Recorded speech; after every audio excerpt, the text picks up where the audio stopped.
ថ្ងៃនេះខ្ញុំបានមកនិយាយអំពីរឿងអ្នកតាខាងមួយ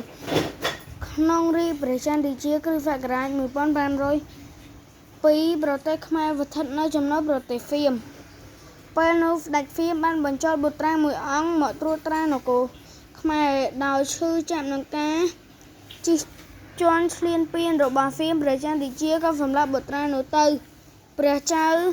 ហ្វៀមក្រោធយ៉ាងខ្លាំងក៏លើកទ័ពមកវាយក្រុងលង្វែកទ័ពហ្វៀមបានគៀបប្រជាជនខ្មែរជាច្រើននាក់យកទៅស្រុកហ្វៀមក្នុងនោះមានម្នាក់ប៉ែនឹងមេដំរីឈ្មោះប៉ាល់ប៉ៃផងដែរក្រោយមកម្នាក់ម្នាងប្រវត្តិបានបុត្រាមួយអង្គព្រះនាមឧទែនមេដំរីក៏កាត់កូនមួយដែរថ្ងៃមួយឧទែនសុំម៉ងដំរីបោះរោងដំរីដើម្បីរៀនវិជ្ជាខាងហងបំរី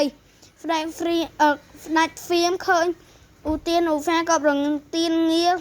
ជាអ្នកត្រួតត្រាភ្នាល់ងារខាងដំរី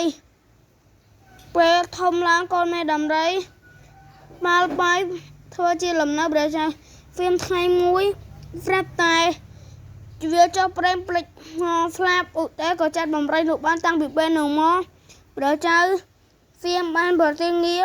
ជ័យអស្ចារ្យអាយុបាន16ឆ្នាំ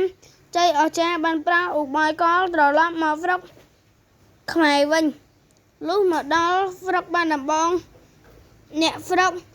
និងសេនា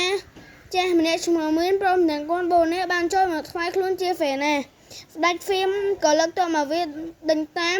តែពុំមានអាវុធបរិបូរណ៍សេនាមឿនបានតធានាថាខ្លួននឹងតតាំងនឹងហ្វៀមដោយប្រើឧបាយក៏ចម្លែកមួយគឺហ៊ានបដូរជីវិតដើម្បីទៅកែពលខ្មោចមកច្បាំងនឹងហ្វៀមលោកបានបង្គាប់ឲ្យជីករណ្ដៅរួចដាក់ជំរូង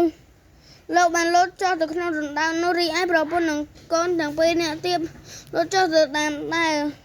លុះថ្ងៃពេញបរមីគេឮសន្ធឹកក៏ក្រឹកមិនក៏ក្រឹកដោយបណ្ដាហ្វេណាមួយមែនទ័ពខ្មោចបានដង្ហែលជ័យអស្ចារ្យលើកទ័ពមកឡោមព័ទ្ធបន្ទាយសត្រូវទ័ពហ្វៀមភ័យរន្ធត់នាំគ្នារត់រះអាយុទ័ពហ្វៀមបានបាក់បោតធ្លាប់ខ្លាចទ័ពជ័យអស្ចារ្យក៏វិលមកស្រុកវិញអស់ជ័យអស្ចារ្យបានឡើងគ្រងរាជ្យបន្តពីព្រះបិតានិងទទួលព្រះនាមថាព្រះជ័យចេស្តាដកហ្វ្រង់និងកែសម្រួលពីវិភៅប្រជុំរឿងព្រេងខ្មែរទំព័រទី8ភាគ8បាយ